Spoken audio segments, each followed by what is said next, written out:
Chapter 7 Set Encryption by Stephen Govea. Wireless networking has become the standard for which most people connect to not only the internet, but other devices. Along with the widespread connectivity throughout the world, encryption methods to ensure the safety of user data is constantly being updated. Here I will discuss various levels of encryption and ways in which you can educate yourself to ensure your network is secure.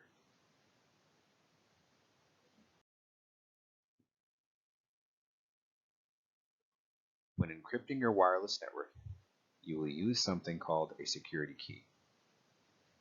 This key will not be something you have to create. It will be something that is created for you when you choose an encryption standard on your router or modem.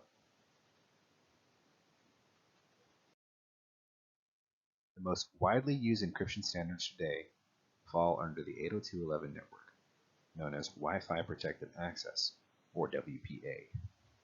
Before WPA, there was WEP, Wired Equivalent Privacy.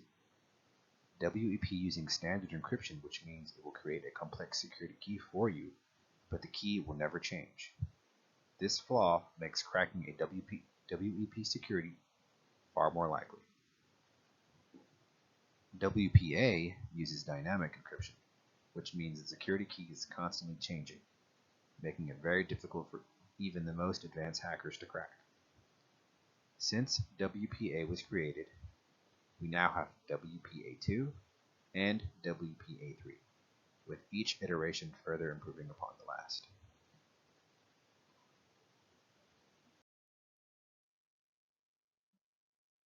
Apart from the encryption standard, you can also make necessary changes to the broadcasting of your Service Set Identifier, or SSID. SSIDs are the networks that are shown when you search for Wi-Fi on your device.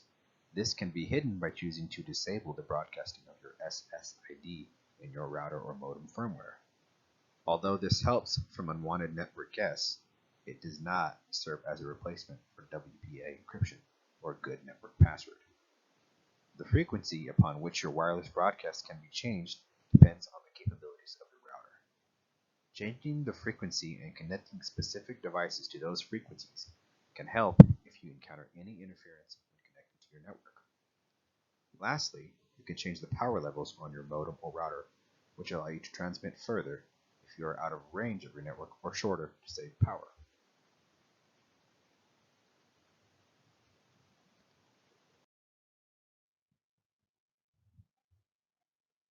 Setting up a wireless network.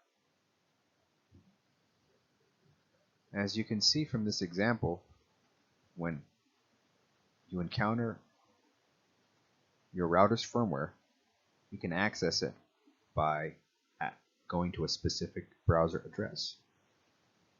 For example, 192.168.1.1. The address and interface available to you will be unique to your particular router or modem. From here, you can adjust your router or modem's firmware or settings.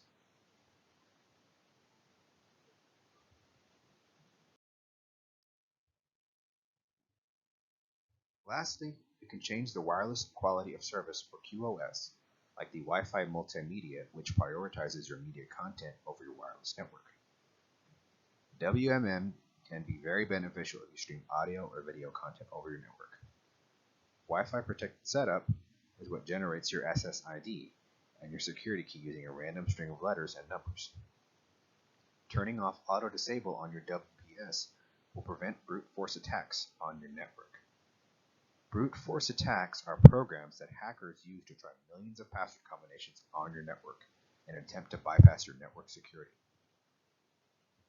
Turning off auto disable will limit the amount of attempts that can be made when entering the security key.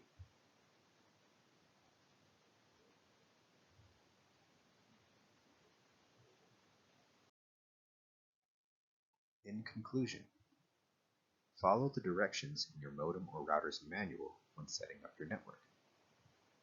Use hard-to-guess passwords using random letters, numbers, and special characters to secure your network.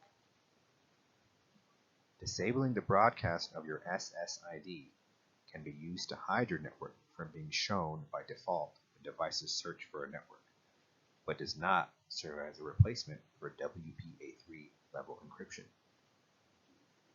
Update the username and password on your router or modem firmware if possible. Anyone with access to your network can access your router or modem's firmware by using an easy-to-guess default login information set by the router or modem manufacturer.